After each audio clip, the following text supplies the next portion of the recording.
Good evening, everybody. Welcome to the Mountaineer Locker Room Then and Now. I'm Greg Chris, your host for the show, along with the other hosts of the show. Frank Fear will be coming in with us here in just a moment. We'll welcome you in on another Wednesday night and getting toward the end of June. We appreciate everybody tuning in, and we'd like to ask that you like and subscribe on YouTube for us. That always helps us out, so we appreciate you doing that. Before we get there, we got another great show tonight. We think you'll enjoy this one for sure. We've had the pleasure of talking to this man on several occasions, and he's always a pleasure to talk to. Great football player at WVU. We'll talk more about our guest here tonight in just a moment. But before we go much further, I want to send out a special thank you to a couple of guys who have become a really significant part of our show. Mike Dunlap and Mark Parsons, both who have jumped in and helped us out so much with contacts and getting people lined up for our show, and we can't express our gratitude enough to those two guys. And they always help us out. There's some pictures of them right there. And Mickey Plumley, of course. Mickey been a little under the weather. Is going to bow out for a while and get his health lined out before he comes back to join us. But we want to throw out thank yous to all those guys. We really do appreciate their assistance and their help. They have been instrumental in helping us put together good shows every week, and we can't thank them enough. So appreciate you guys. With all that being said, now let's I said earlier we have another host. Let's bring in the other host, Frank Fear. Frank, welcome to the show. Good to see you again, as always. Always good to see you, Greg. Enjoy every Wednesday evening and getting ready for it. And boy, I'll tell you what an eventful week we've had. If you're a WVU fan, with Jerry's passing and with the Boston Celtics championship. And you're going to talk later. You talked with the head man today. And I'm looking forward to hearing what you discussed with him. So I'm going to give him a little bit of a hard time. I text him occasionally, and he's a friend of ours, friend of our families, especially close to my son. And I text him, congratulate him, et cetera, just say, how you doing? Happy birthday, whatever. And I texted him back probably in January, of course, right in the middle of the season. And I never heard anything from him. So immediately after the game the other night, I said, congratulations, so happy for you and your family and your team. And 4:00 in the morning, he responded. And then today, I messaged him again today about something we're going to talk about here in just a little bit, in 5 seconds. I said, I know you're swamped, busy, crazy. It's got to be nutty right now. But I wanted to tell you we're going to talk about this lady tonight on the show, and I know you have had a good relationship with her. Anything you'd like to say? And he instantly texted me back again. So I'm going to give him a hard time about that. So, when you're big time and you'll text me, but other times you won't have anything to do with me. But anyway, with all that being said, we've got a great guest tonight. One of my all-time favorite players, guy to watch. His name, of course, is Steve Newberry, for anybody that pays attention to our promos and that sort of thing. And Frank, I don't know if you want me to go ahead and read his bio a little bit here before we get him on, or how do you want to handle this? Let's do it, and I'll put it up too as you're talking. All right. Well, and you got one graphic. I got another one here, some info I pulled out, but you can read all the information there on the screen. I'm not going to read all that, but of course he was one of the top defensive backs in school history. He's from Peterstown. And I think most people know that. He's the all-time career interception leader with 20. He a 4-year letterman, 80-83, played for Coach Nealon, registered 191 tackles, 138 solos, 3 tackles for loss during his career. He was a part-time starter as a freshman. He recorded 42 tackles, had a team high 6 interceptions, the most picks by a freshman at that time. I don't know if that is still in order or not. He played in 3 bowl games during his Mountaineer career, upset win over Florida in 81. That was the Gator Bowl. And then in 82 in the Gator Bowl against Florida State. And then won the 83 Hall of Fame Bowl in a victory over Kentucky.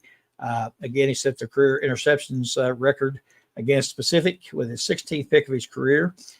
He also had a high 8 tackles in that game. As a senior, he was earned Associated Press Honorable Mention All-American honors. Was named to the AP All-East First Team. He received the Ideal Mountaineer Award, exhibiting characteristics of a West Virginia football player: positive attitude, solid academic standing, outstanding leadership, perseverance on the field, and outstanding athletic achievement, and good citizenship. and he's a member of the 80 through 89 all-time football team. Graduated with a bachelor's degree in PE, and he signed a free agent contract with the Cowboys in 1984. So that's just a little bit of what he accomplished. And again, you can see all the other information up there on the screen right now, some of which I read. But anyway, what a fantastic football player and a fine person. Always responds immediately when we text or call him. And we're honored to have Steve Newberry with us tonight. Steve, welcome to the show. Thank you so much for being with us. Thank you, guys. Appreciate you having me on. And I read something just the other day in passing that you are owner or part owner of a golf course now. Yeah. Golf course.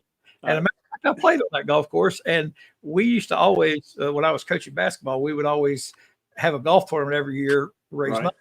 And that golf course always gave us foursomes and things to give away for the tournament. So I know that's probably not top of the list of things you were prepared to talk about, but how'd that all happen?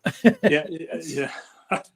I'm really not sure myself, but yeah, it was just an opportunity that popped up, and we took a look at it, and my wife and son and I, and we thought it would certainly be a challenge for us, but it was something that we decided we wanted to tackle, and so off we went. I'm still trying to figure out that was in November of 22 when we took over. I'm still trying to figure out if I'm the smartest person in the world for doing that. But anyway, Fountain Springs is the name of it, correct? Fountain Springs, that's right. Fountain Springs Golf Course. And tell everybody where it's located so they can come out and play. It's located just about 2 miles north of Peterstown on Route 219. Beautiful setting in the valley there, and up against Peters Mountain, which is a mountain range that runs through my hometown of Peterstown. And yeah. Whenever you appreciate the plug, and whenever anybody gets a chance to come down, we love for you to come down and play. Absolutely, nice golf course. Yeah, like I said, played there before, and they're really nice. Couldn't play now, but I enjoyed it back then. Do you still do are you still own the car dealership, or have you got? Well, we're still in the automobile business. We did this past October transition from being a Ford dealer. I was a Ford dealer for 33 years until October. A small store, a small town in Pearisburg, Virginia, which is just across the line, about 12 miles from Peterstown. And we, my wife and I talked about maybe slowing down a little bit, and we transitioned from being a franchise Ford dealer to an independent automobile dealer that we specialized in pre-owned vehicles and new trailers of all sorts. So we did back away from the automobile business just a little bit. We took on this golf course project, so we didn't really slow down. I used to drive by that all the time. I have a sister that lives in Radford in Pulaski County, Virginia. Yep. And when I go to her house, I always drive by. I saw it all the time. And I mentioned to my brother-in-law one day, and he's a big WV fan. He said, "Well, you know who owns that, don't you?" And I was like, "Steve Newberry." Of course I know. I didn't know at the time. It never dawned on me. I'm like, "Nah, be daggone." Let's talk a little bit about some football. You were an excellent player, obviously, and not only in football, but some other sports. But talk about your youth and how you got interested in football, and then a little bit about your high school career, and then why you chose WVU. Well, we first off, growing up in Peterstown, I don't know if you said you played the course, so you've been through Peterstown. Oh yeah, Peterstown's not very big. You blink, you blink your eye, and you're in and out really quick. And growing up in Peterstown, I had a lot of great friends, and we were always in somebody's backyard, always playing whatever sport we could play. And so I was surrounded by a lot of friends growing up that, we made each other competitive, and we were playing against each other, playing with each other all the time. So, got interested in sports at a very young age, played everything coming and going. Then, in high school, I had good coaches. I had good coaches in all sports. In football, Jerry Smith and Don Jackson were my high school coaches, and they taught me a lot about the game, and never crossed my mind really that I'd have the opportunity to play at the next level until one day at a practice, there's this guy standing over against the fence watching practice. And Coach Jackson, this was my senior year. Coach Jackson, curiosity is, he wants to know who this guy is. And so he walks over and it's Steve Dunlap. Steve at the time was a volunteer assistant he was a volunteer assistant for Coach Signetti in 79. And I guess I always kid him, I guess he was trying to make a name for himself. So he was out beating the bushes in southern West Virginia to see what he could find. And he stopped by a practice one day.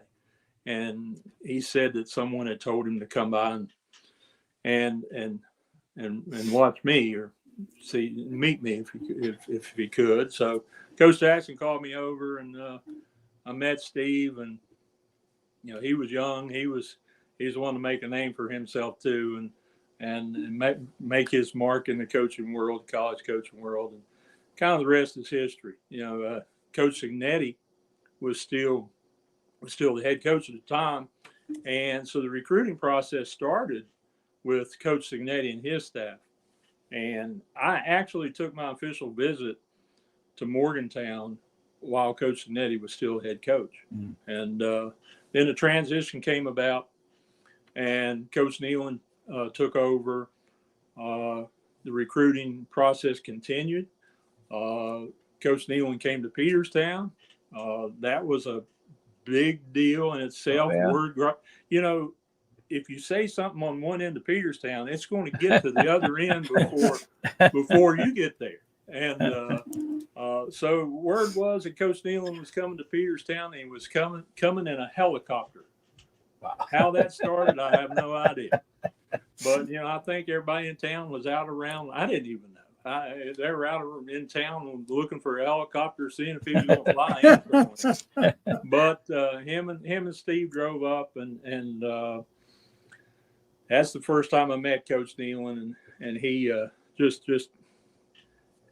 I don't know. I guess you could say the rest is history, so to speak. Just loved his demeanor, loved the way he recruited me. Steve and I are still great friends.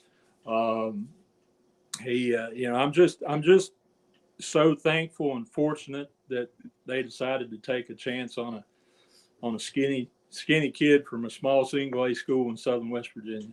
Yeah, you of course you said you come in at the end of Coach Signetti's tenure. How was it when you got to WVU? It was his players were all there, and you come in as one of the first groups with Coach Nealon. How difficult was that as far as meshing together and blending together as a team? That first recruiting class, Coach Nealon got, of course, he had a little late start. I'm not sure exactly how many players had committed before he came on board. I'm sure there were a few, right. But we weren't. How should I put this? We probably wasn't the most sought after recruiting right. class in right. the nation. A lot of blue collar players. That's the way I'll describe it. That come from successful high school programs, and I think the background of a lot of us was we were hard workers. We were coachable, and the staff, when they came, they had the holdovers. They had the veteran guys in spring ball, so a lot of that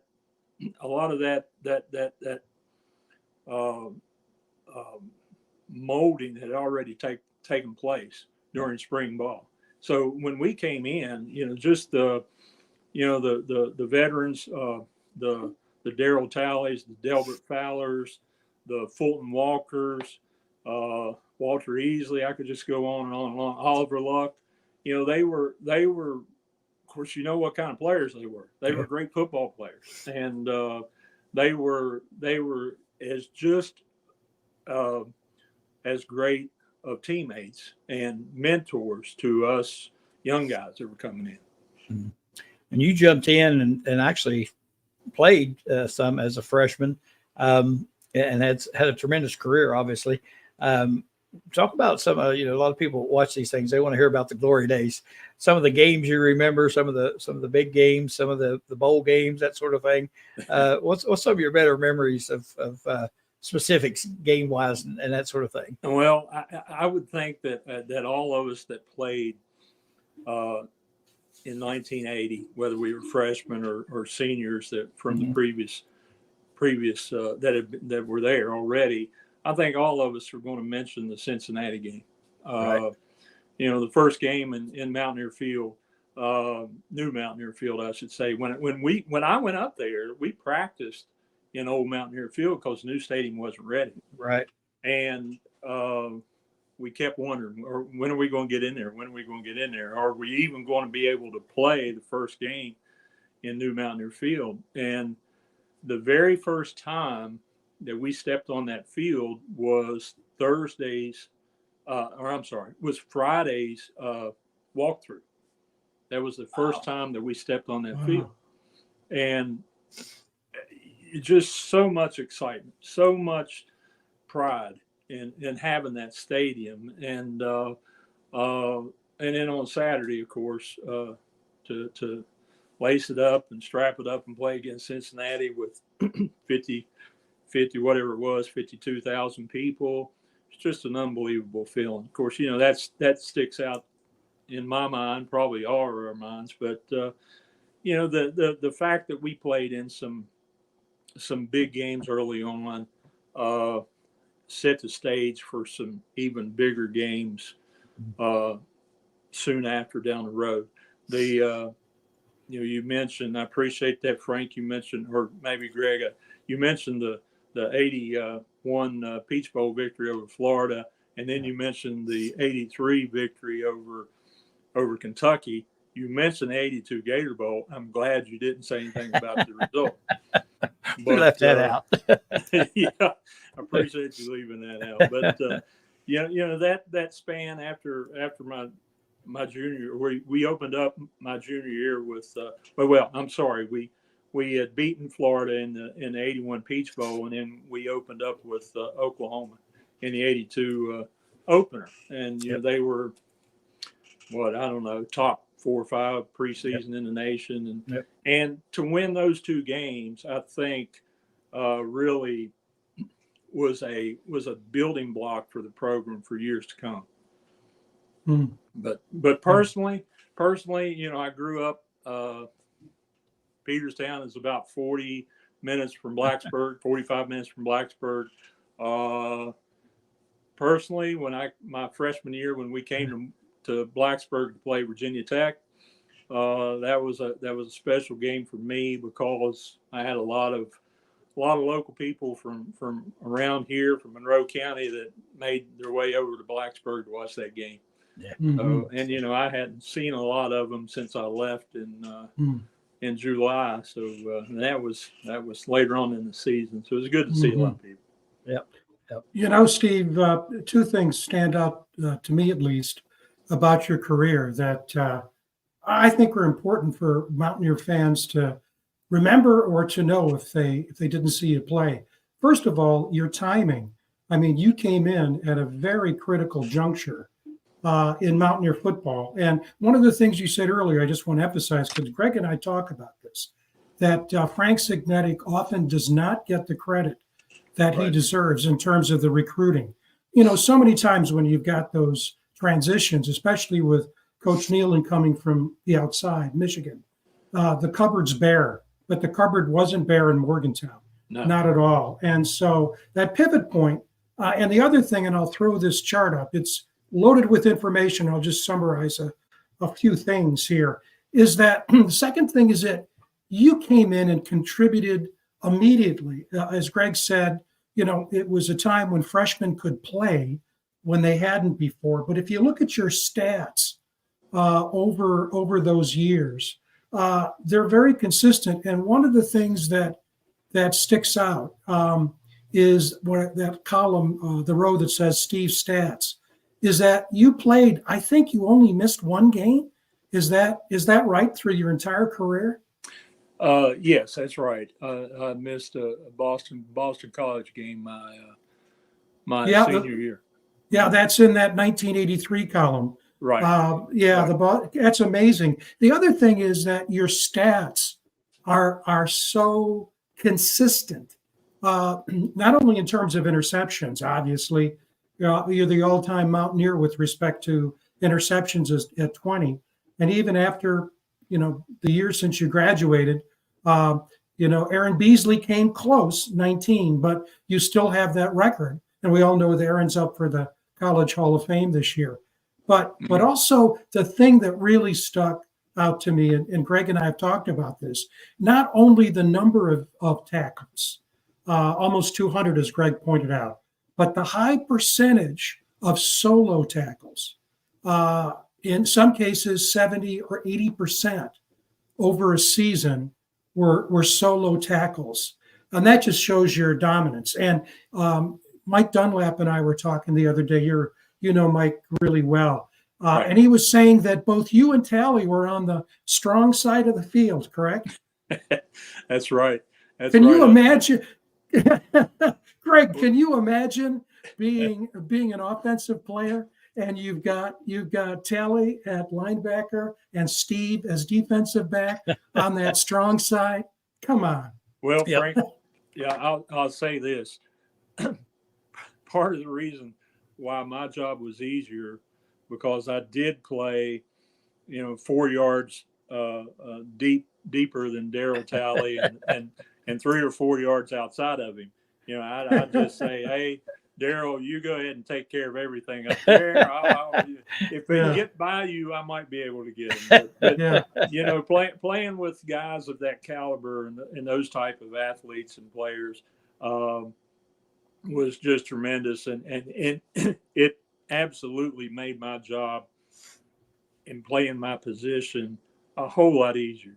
And what you mentioned about the consistency of stats and things of that sort, I think a lot of that comes from good coaching, in my opinion. And one thing that we prided ourselves on, my secondary coach at WVU was Bill McConnell, and Coach McConnell, he was a tough guy. He was tough coach, but he would do anything in the world for you. But one thing we were going to be at the end of the day, he was going to make sure we were technically good. So, because we weren't the biggest and we weren't the fastest and we weren't the strongest at our respective positions in the secondary, but if we were technically good and we were, well versed in the game plan and understood the game plan, then we were going to be maybe play a little bit above our ability. Mm-hmm. And you had one heck of a defensive coordinator that came down from Michigan with Don Nealon. We've had Denny Brown on this show, and also in our own individual podcasts. And boy, he loved you guys. He still loves you guys and talks about you all the time. Talk about Denny's leadership. Well, and you're right. He was a fantastic football coach, and the whole staff, the whole defensive staff. I think their continuity and their cohesiveness just bled over to us as players. And but he was, I think what made him such a good defensive coordinator, of course, he was a quarterback at Michigan when he played at Michigan. He played a quarterback position, so he looked at it. He looked at attacking offenses from an offensive perspective, I guess you could say. He understood the offensive side as well as he did the defensive side. I told the story on here. Well, that's a really I've told the story on here of the meeting him one time. Of course, I'm about the same age as you. I was in college, so till 84. But I was up here at Morgantown for some reason. I'm not sure why I was here. But anyway, I ended up in Crockett's Lodge, which is a local bar and grill. And I noticed this guy sitting across from me at the bar, his hands like this, and had this big ring on. I kept looking at him thinking, man, who is that guy? And I walked over and I said, sir, you look really familiar. And he looked at me, and if eyes could knock you down, his eyes could have knocked me down. He had the most intense look on his face. He introduced himself, nicest guy in the world. But he was so intense sitting there talking to me about football and all this. And I was just gobbling it up. But what a great guy. I mean, he just, of course he didn't remember that, but I'll never forget it. It was pretty exciting for me. Did you get to, I know you mentioned 1980 in the opening game. Did you get to hear John Denver sing? We heard him in the locker room. Yeah. I often wondered about that. But at that time, if you remember, the as well, it's called Pushcart Center now, of course, right. But we called it the facilities building. That's what we called it back in those days. And the door that led out to the open area was the locker room door. Now you come out of the locker room into the weight room and into the tunnel. It takes you a little bit to get out there, but we could hear it. Door. Somebody would come in, the door would open, and we'd hear him singing. But, and that was the first time that, of course, I had been to, I hadn't been to too many West Virginia games. I think I'd been to 2 before. Wow. And that was one of the first time experiencing the pregame show. And we could hear it. I could hear the band, but we couldn't see it. But I remember sitting in the locker room and cold chills going up and down your arms and legs, and just a tremendous feeling. Yeah, it was exciting. I remember I went to a lot of games up there while the stadium was being constructed to what it is now. And back when you guys were there, it was a different atmosphere than what it is now. Really is different. I mean, it was wild and crazy. I can't imagine if it had a night game or two during that time, but it was something else. So I can only imagine. But I've often wondered about that because you always see that or hear about him singing country roads. With the opening of the stadium. But pretty neat stuff. You and I know you're crazy about talking about these things, but you won a few awards while you were in college, while you were playing. All-American AP, All-American, and then, of course, the Ideal Mountaineer, and there, Frank popped them up there for us. AP First Team, All-East, honorable mention All-American in 1983, the Ideal Mountaineer Award, which is an honorary award for attitude, academics, leadership, perseverance, citizenship. You're in the WVU Sports Hall of Fame in the class of 2011. Talk about those awards. I know you'll give credit to your teammates and coaches, but what's those type of things? And I don't mean material things, but in the whole scope of your career and the guys around you and all that. What's those type of things mean to you guys?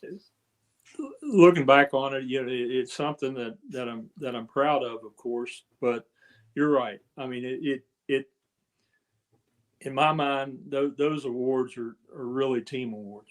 They really are, because for me to do my job, those guys up front had to do theirs, and vice versa. And but it is something I look back on and that I'm grateful for.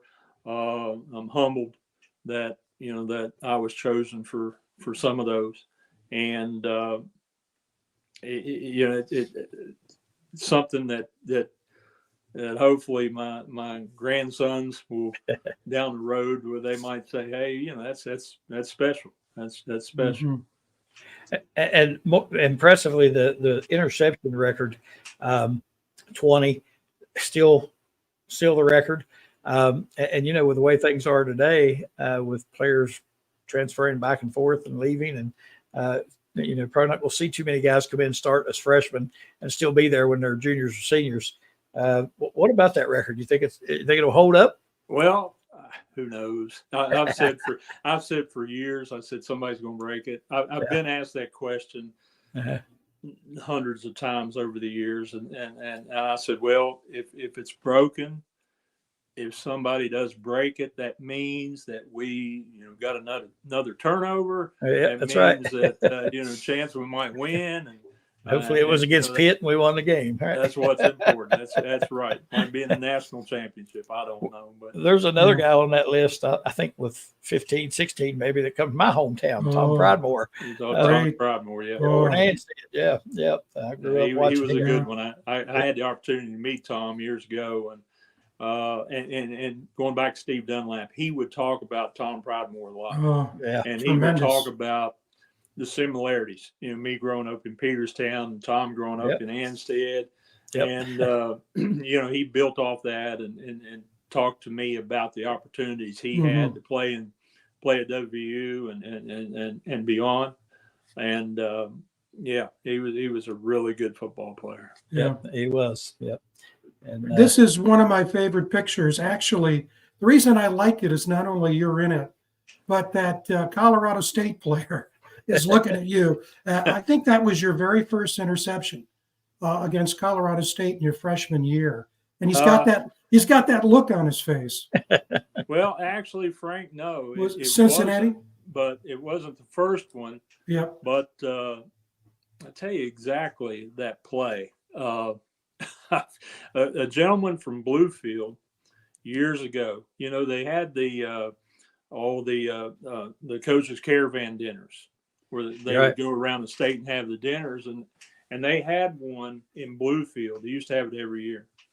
And there was a gentleman in Bluefield that his hobby or project was, if there was ever a player that was local, he would do a painting of that player. And so he did this painting of that play for me. And wow, that play was actually that play was actually a fourth down, and we were lined up in a punt safe situation because they were in our territory. They were, 40-yard line, 40-ish, somewhere like that, and we were in a punt safe situation. And in that set, I would go back as a safety, move from corner and go back as a safety because I return punts also, and or backup punt returner, and so we suspected a possible fake. So it's fourth down and good ways, and they did fake it and they threw it downfield. Now I guess I could have batted it down, but Coach McConnell drilled it into our brains that if you can catch the football and obtain possession, catch it, secure the football. We've all seen crazy things happen when defensive backs start batting balls away. They hit people. They hit people in the helmet. They bounce up. The offensive player catches it, so forth and so on. So myself and Timmy Agee, I think, might have been in that. I'm not sure, but Timmy was back there. That Colorado State player, was going down to the ground. So that's what that play was. That's what that play was. That is a great story. Yeah, great story. It is. I hope Frank, I hope my wife's not watching this because I know what she's going to say after hearing him relive that play, knowing what down it was, how far they had to go, all the details. My wife has said to me many, many times over my coaching career, I don't understand. You can remember a basketball play that happened 5 years ago and what the score of the game was, but you can't remember to take the garbage out. I don't understand that. Greg, I think we've all heard that from our life. I guarantee you. Yeah. Right. Yeah. If you have anything to do with athletics and you're married, you have heard that before. Great details on that. Yeah. Well, along those lines, both of you guys, let me know if you've heard this story. I just learned it this week as we were doing research to get ready for the show. and I think it was reported it may have been the Bluefield newspaper, I'm not sure, but it was after the 81 season and that big win, unexpected win in terms of the pundits over Florida in the bowl game, that evidently University of South Carolina came very hard at Don Nehlen, and they wanted him as a head coach. And the big issue back in Morgantown was his salary. And Governor Rockefeller was governor at the time. And Fred Schaus was the athletic director. And the state of West Virginia had a law. And in fact, it was a big issue why, not the only issue, but one of the issues why Bobby Bowden left for Florida State is that coaches could only have 1-year contracts. And South Carolina was coming at Don, really, shouldn't call him Don, but Coach Nehlen, really hard. And so the governor intervened with the legislature to get that changed. And in the article I read, Don Nehlen's salary was $68,000 back in 1981. And they changed it, and he stayed. Had either of you heard that story before? I had heard the story. I didn't hear the salary part, but I did hear the story. Yes. Yeah, I've heard bits and pieces, but I'm like Greg. I didn't know any numbers. No. Yeah. Well, you know what? The history of West Virginia, when you think about it, sometimes those people in leadership positions, not athletically, make a difference. I'm a big fan of university presidents and the decisions they have to make. But thank you, Governor Rockefeller. Yeah, absolutely. Absolutely. Wow. Coach Nehlen, I've heard him say this too over the years that he had a couple opportunities to leave, but his wife Mary Ann that said, "I like it here, and I'm staying." And thank goodness he did. Coach Nehlen, I think, was so instrumental for our whole university, just coming in and building a program the way he built it. And I'm so thankful and glad that he chose to come here and stay here. Yeah, you're right. And the point you made earlier about Coach Denny Brown is important because you mentioned the fact that he looked at it from an offense point of view.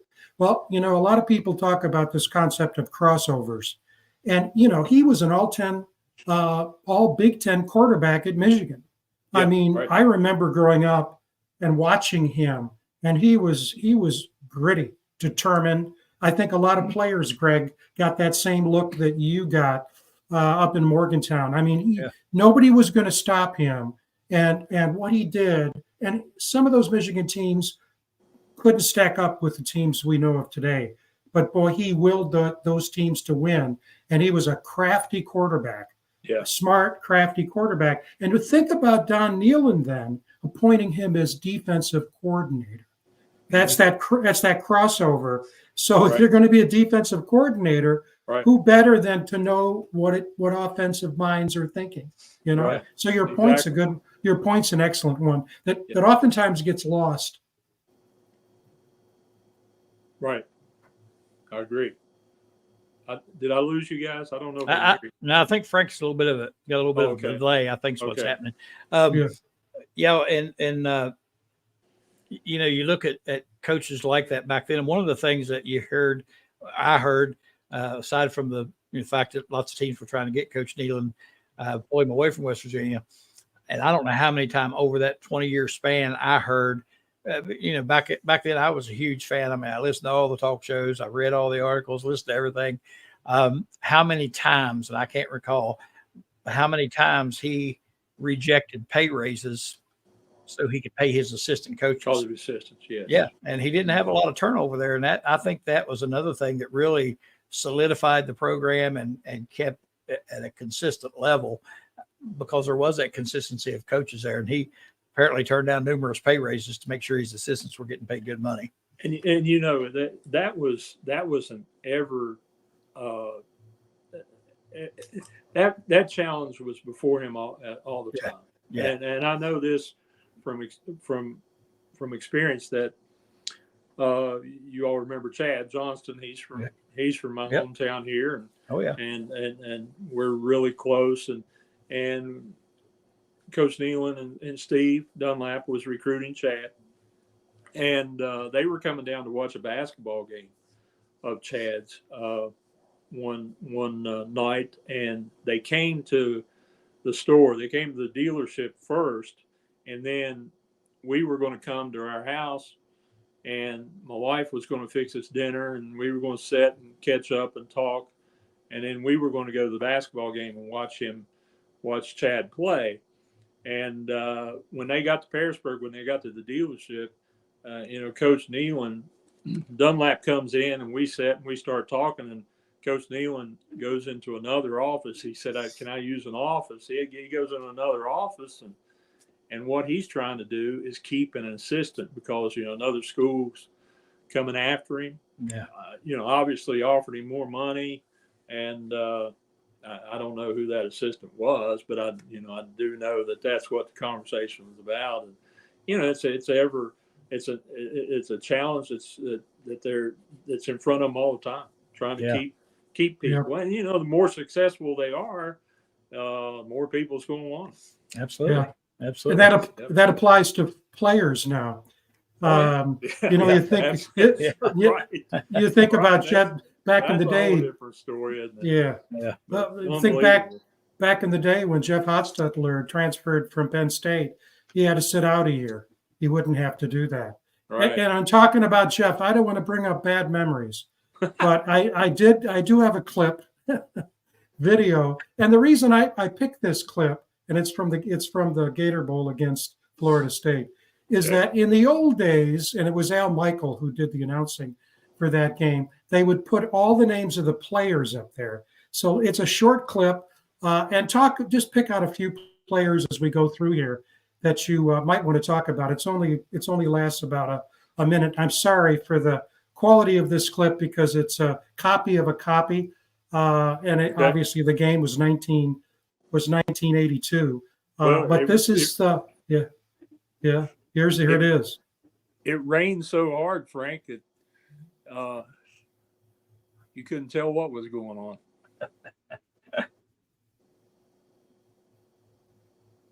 That's right. And there's Jeff. Yeah. Wow. Young. Well, Mickey turned out to be a good running back. Yep. Yeah. He was. Good receiver right there. Yeah. Rich Hollins, Rich Hollins made so many big catches for us back in those days. Oh yeah, he was good. So many big catches.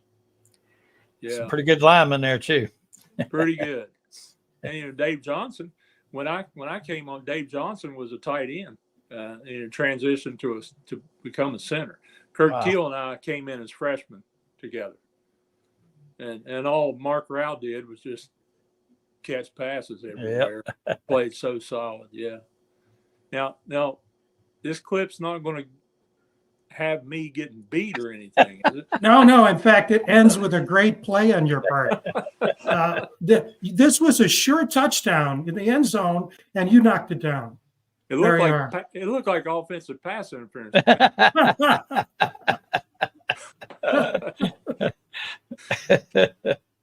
I'll tell you what. You look at those names on those introductions, man. There were some good football players. Yeah, that's right. There really was. That was a tough game, though. I tell you, that Florida State team was good. They were really good.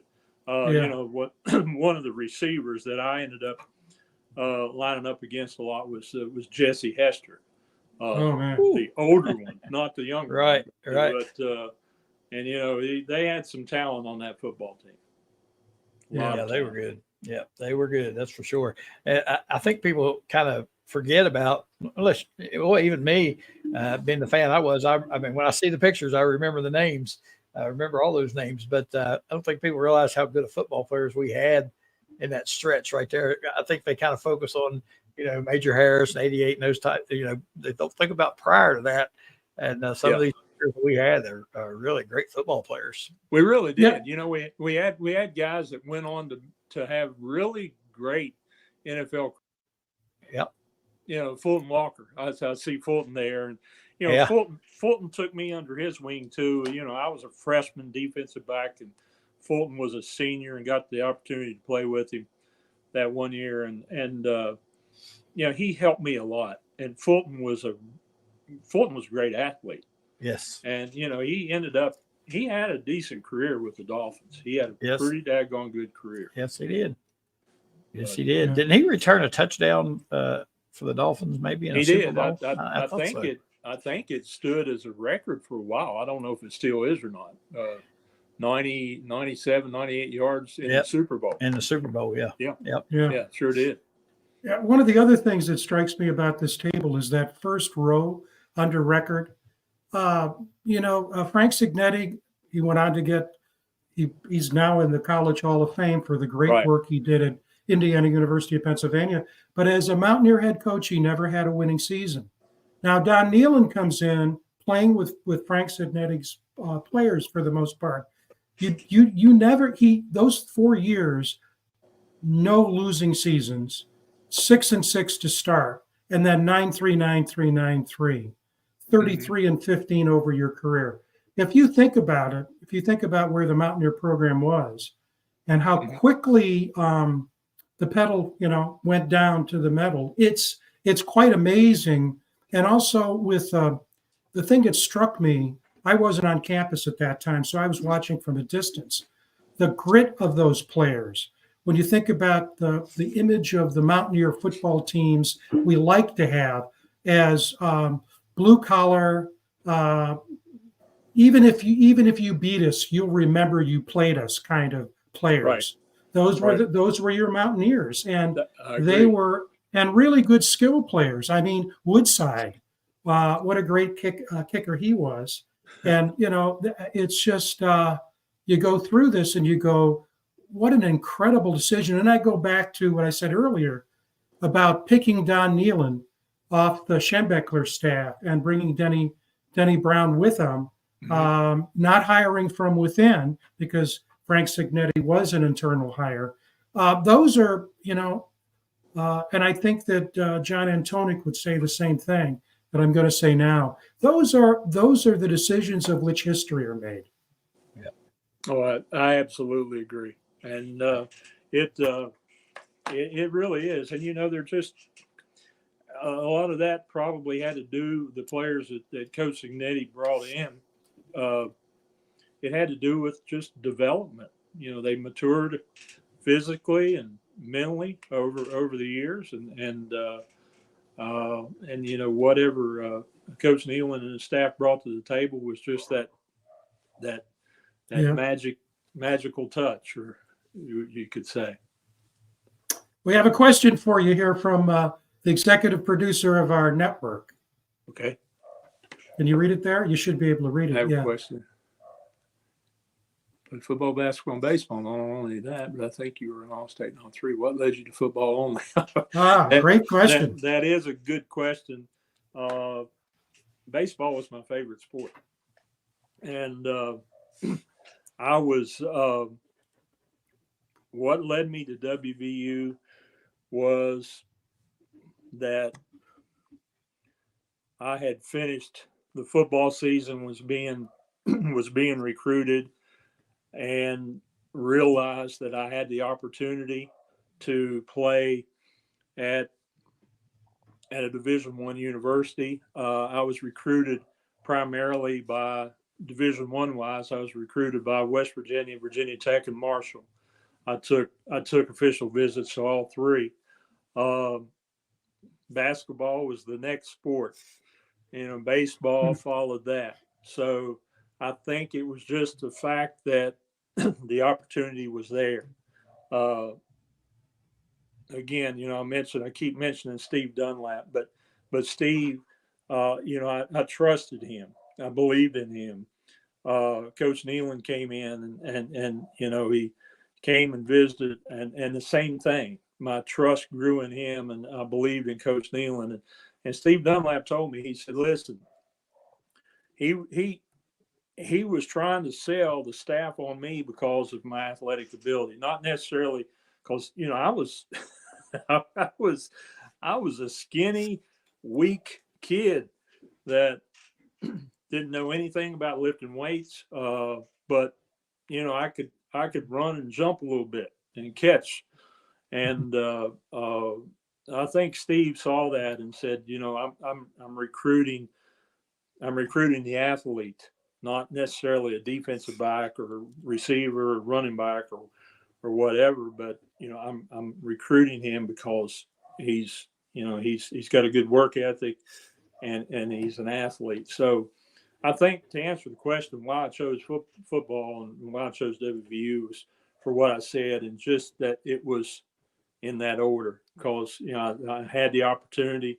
Coach Nealon offered me a scholarship, and I'm not going to say a bird in the hand type thing, but it sort of was. I had an opportunity to do that, and I had the opportunity to play at Virginia Tech, the opportunity to play at Marshall, and I just I grew up a West Virginia fan.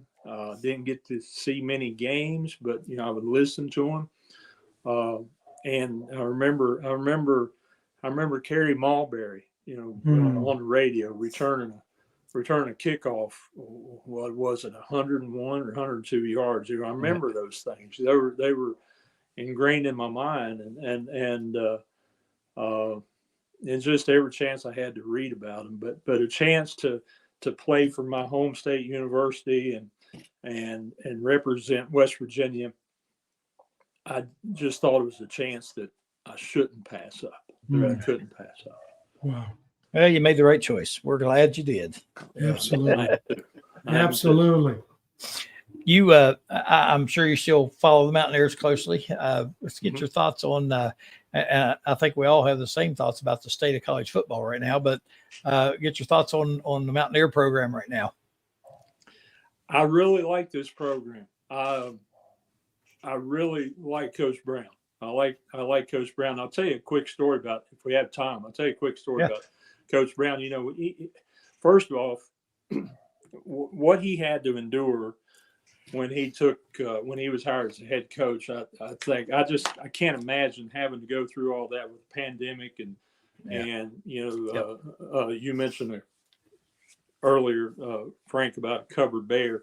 A lot of players coming and going, and this transfer portal thing, and people leaving the program, and what he had to endure with all that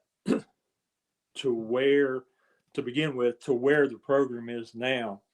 I think is just a tremendous indicator of what kind of coach he is and what kind of staff he's put in place. All along, I thought it was going to take him a little while to get the players he wanted recruited and the people in place to be successful. And, it's taken a while. I know sometimes as fans, we get a little impatient, but I had the opportunity to meet Coach Brown. I hadn't met him in person until 2 years ago. And I was up, we had a former player thing, Letterman's Club thing that was organized around the spring practice. And we went up for a weekend. We had a golf outing on Thursday, and we had a family day thing at the stadium on Friday that we could go and we could tour the facilities, because a lot had changed since a lot of us had been there. Mm-hmm. And so we went, and the tour, if you will, of the facility started in the indoor practice facility, and I went in and I saw Jeff Castile. And Jeff and I go way back and been friends for a long time. So we got to talking, and he said to me, have you had a chance to talk to Coach Brown? I said, I have not had the opportunity to meet Coach Brown. He said, oh gosh, I got to get him over here and introduce you. And he was talking to some people at the time.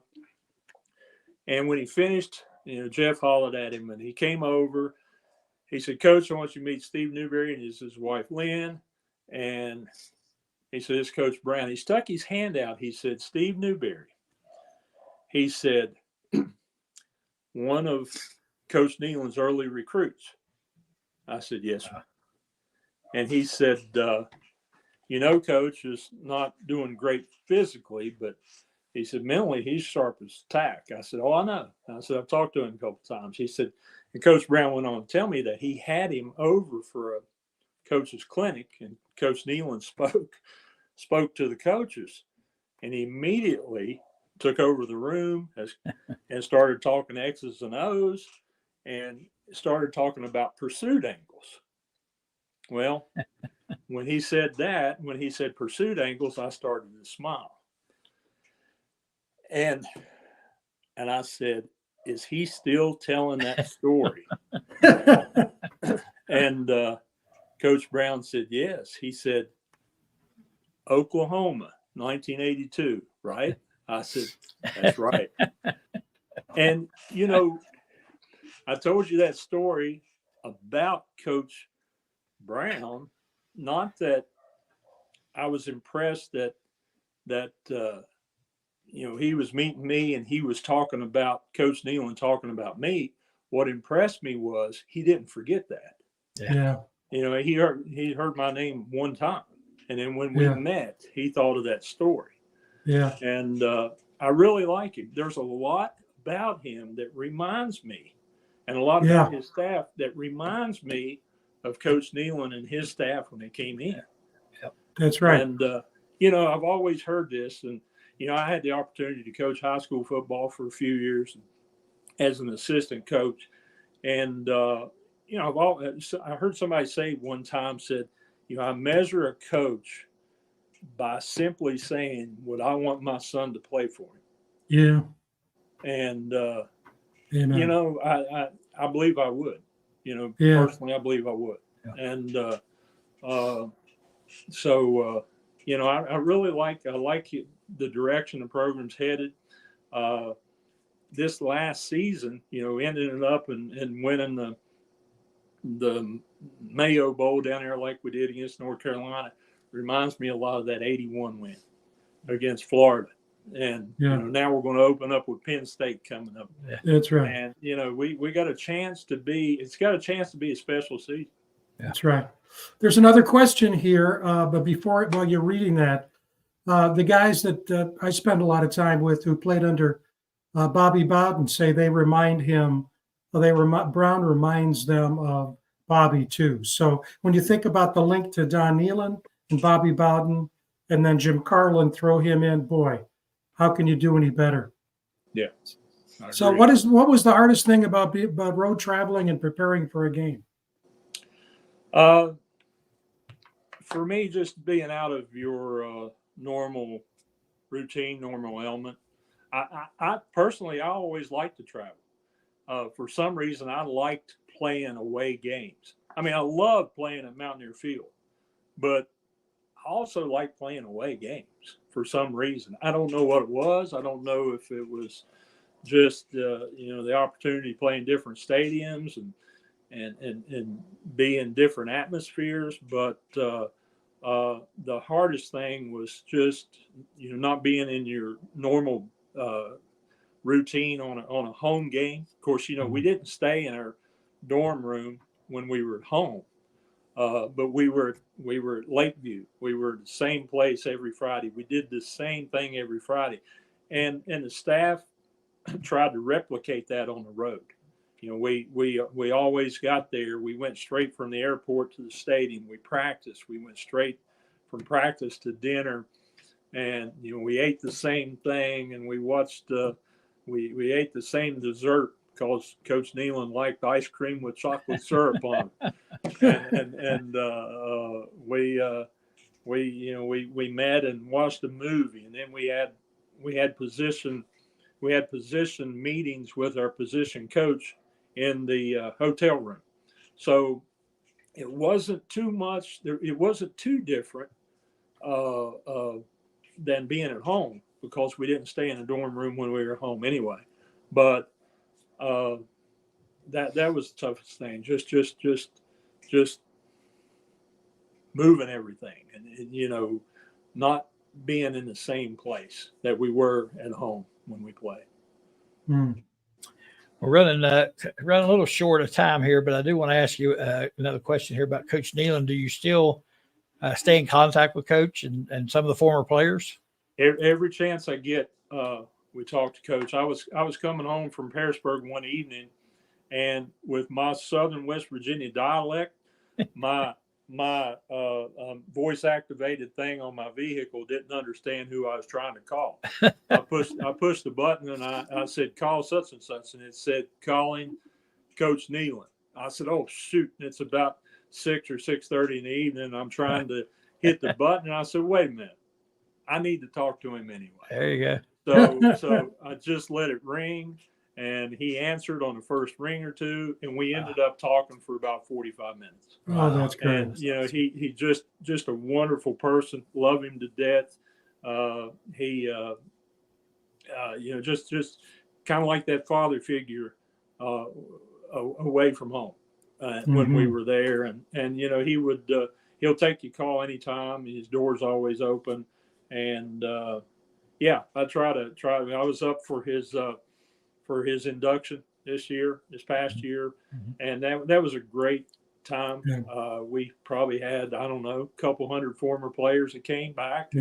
We had Tremendous. a nice get together Friday night before the game, and then being down on the field with him at the game, it was a really special time. That's right. That's great. Yep, fantastic. Greg, Steve mentioned that he was an assistant high school coach. Your son was the head coach, correct? No. I coached high school football for 21 years and as an assistant. Yeah. And then, the guy that I played for, I mentioned Don Jackson, he was the head coach. And when he hung it up, I said, well, it's probably time for me to hang it up too. And my son took the head baseball job, and he came and said, that's right. He said, I need an assistant coach. Will you do it? And I said, yeah, I'll help you. I apologize. I got that wrong. Yeah. And in fact, I really got it wrong, because then there's that crossover again. That it was not just football; it was baseball, and you were an assistant coach for your son. That's terrific. Well, here's a statement more than a question. Oh golly, I see that. That's actually my daughter. And that's my grandson's statement that she put on there. So yeah, that's nice. He's great. He's a character. I'm proud of him too. Super, Steve. I tell you what, it has been so much fun talking to you. I wish we had. I'll say this a lot, but I wish we had more time. We could probably spend another hour or two talking.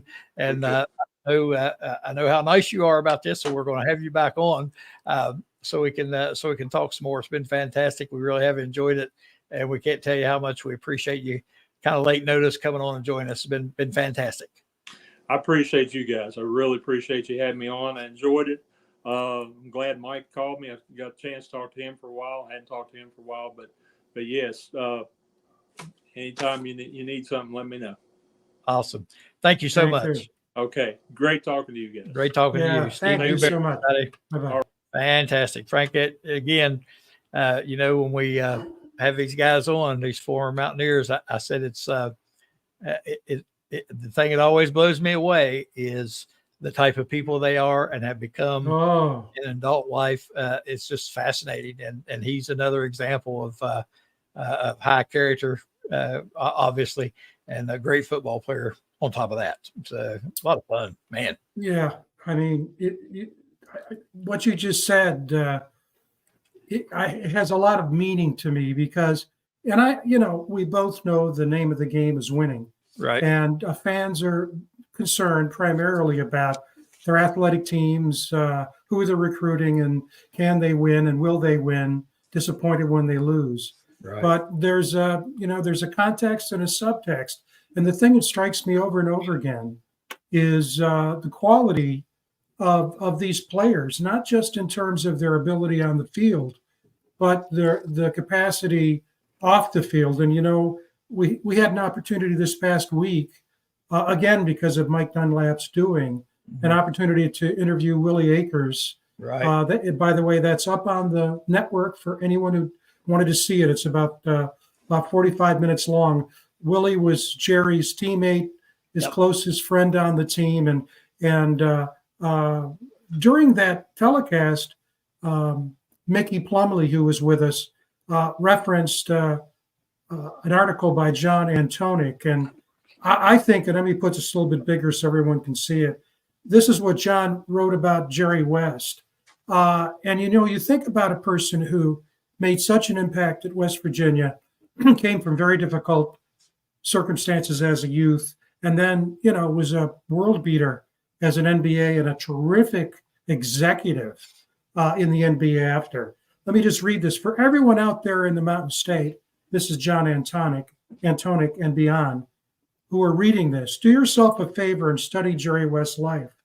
Study how he treated others with empathy, dignity, and respect. Study how he always honored his commitments and conducted himself professionally. The blueprint to a successful life is contained within Jerry West's personal story. The successes, the failures, the good times, and the heartaches, all wrapped up into one. He epitomized all the values we West Virginians hold so dear to our hearts, which is why it's so difficult for us to say goodbye. When you think about that, Greg, that's an icon who made an impact in so many other ways. It's just unbelievable. Yep. And I said, you lose somebody like that, you kind of, the only bright spot you can, if you can say that, is you get a chance to reflect on all the great things they accomplished. And, he always, he did it in a kind of quiet way and was a great player, a great general manager, great coach. He accomplished all these great things, and, you didn't hear a ton. I mean, everybody knew who Jerry West was, but it never was big fanfare on TV every time he accomplished something. And it gives you a chance, you realize, and you go back and you start reflecting. And, you and I have talked about it a couple of times on the show, his statistics, I mean, just unbelievable. And if you look back at what a player he was, it's just, I mean, I don't know if people still realize it. They got to see him play, how good he actually was. And then you hear, other folks, coaches, players talk about him, what a great executive he was. Obviously, he did a great job in Los Angeles and the other places he was at. Just fantastic. And you lose someone like that, but you try to reflect on the positives of their life, and you celebrate that part of it. Which is about the only good can come out of it. But yeah, great words right there by John. And everybody's been doing these tributes, and I know everyone you listen to, everybody has a little different perspective of, from their side. You hear some amazing things about the guy, and it's sad that we've lost him. Yeah. And, Steve Newberry is cut of the same fabric. Oh yeah. And when we interviewed Willie Akers, he talked about Ann Donardi, who basically became the mother away from home for so many of these players. There's Jerry on the left and Willie Akers on the right.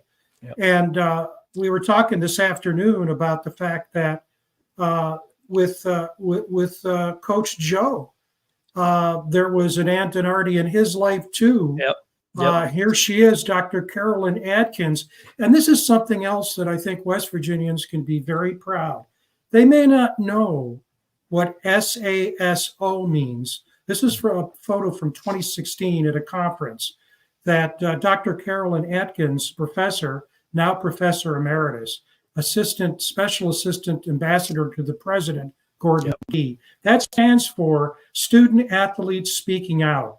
And her job, one of her jobs, was to help the athletes learn how to engage the public. And one of her students was Coach Joe. Yep. And I mentioned at the beginning of the show, I consider Joe a friend of mine through my son. My son and him are very good friends. They coached together at Fairmont and Glenville, and became very close and are really, really close friends. And so I've gotten to be friends with him as such as well. And I texted him today and told him we were going to mention Professor Atkins tonight on the show. and asked him if there was anything he wanted us to would like to pass on, and he did say absolutely. He said that's why, if anybody was wondering why I was digging around in the floor there just a minute ago, my phone died, so I was trying to charge it up because someone texted me, and I wanted to read it, so I was trying to find a charger. But anyway, he said she was and is a great teacher, a great listener, and he said she helped me so much in my journey, and he said I am so grateful for her. So there's some good feelings from Joe. Isn't that a great? Oh yeah, absolutely fantastic. Yeah. And here's a guy who just won the NBA championship. Right. But that's also a measure of great people. We all stand on the shoulder of others, and we need others. And that gets us back as we get ready to close here. Our good friends here. And again, we're so sorry that Mickey will not be with us every week, but we're hoping he'll be back by the kickoff against Penn State. But, we benefit so much, as you know, from Joey Foster as executive producer of our network. He just does a lot to support us. And we've had two guys who have volunteered their time to help make us successful, Mike Dunlap and Mark Parsons. So we're very, very pleased to announce tonight that they will now be assistant producers of the program. That goes no pay, of course, because we don't get paid either. I told Mike, I said, if you're doing such a good job of getting us guests, I said, if we had a payroll, we'd put you on it. That's right.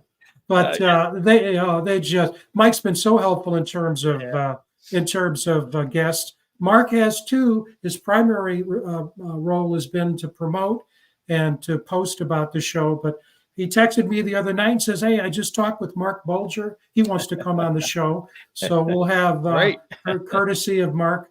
We'll have Mark Parsons.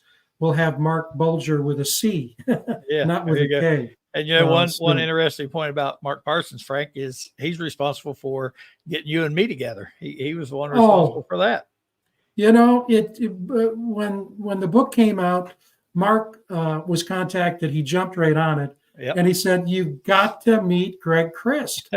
and so I looked it up, did a search, and there you were on the New River Network. And look what happens. It's all because of Mark Parsons.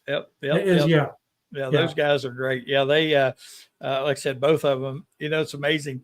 I always thought I knew a lot of people, and I talked to these guys, and I'm like, my gosh, I don't know anybody compared to these two. I told Mike today, I said, you must know everybody. I said, you've got contacts with everybody. I said, it blows my mind, because I'll tell you a quick story. He's lined up a guest for me for my show tomorrow night. Young guy's trying to become a umpire, a major league umpire. He wants to come on. I thought, well, it'd be interesting. Well, he had to cancel out because he had a game he had forgot. It didn't have on his calendar or something. He forgot about it or couldn't get switched off or something. So he couldn't be on Thursday. So Mike leaves me a message and says, "Don't worry, I'll have you guests." I think, okay. So today, sure enough, he calls me. Not only did he has one, but he has two. So I'm like, man, how you pull these off? But they're fascinating. I'm so happy that they're going to help us out. It makes that makes our life so much easier and simpler. Yeah, and I've said this to you and others. One of the things that is so endearing to me to be reconnected now with WVU in the state of West Virginia is that, how can I help you? That's what people say. How can I help you? And the networks are just unbelievable. And that leads us into, I'll let you announce it. I'll put it on our next week's show. Yeah. Like you said, all these contacts and it just one leads to another. Next week, we're going to have one of our favorites. Brian Joswiak is going to join us, former All-American lineman at WVU, played for the Kansas City Chiefs, drafted in the first round. I think he was the 8th pick. What a fantastic guy, and always ready to jump in and help wherever he's needed. But he has a big fundraising event coming up in early July, and we thought it'd be nice to get him on and let him talk about that just a little bit. So we'll have Brian Joswiak with us next Wednesday night. And I have him next Thursday night, too, on my show. So that's great. We'll milk him for everything we can get out of him. So we're looking forward to that. So, Frank, anything else before we wrap it up tonight? No, I think I enjoyed it. That's the first time I'm meeting Steve Newberry. Yep. Very impressed. And I know our audience was through it's just, to me, to have an opportunity to meet so many character people associated with WVU and the athletics. It's just at a time when sometimes that can be in short supply, is just reaffirming, and it's just terrific, and I appreciate it. Yeah, it does make you feel good. That's for daggone sure. And Steve is a first class act all the way. And I think, you'll see the same thing with the guests that we have coming in the future. You're going to see the same type of people. And I think that speaks well for the university and the program, all the programs up there. And like you said, it just makes you have an even better feeling about it when you get to meet these folks. So, all right, with all that, Frank, it's been a pleasure as always. And we appreciate everyone out there for tuning in.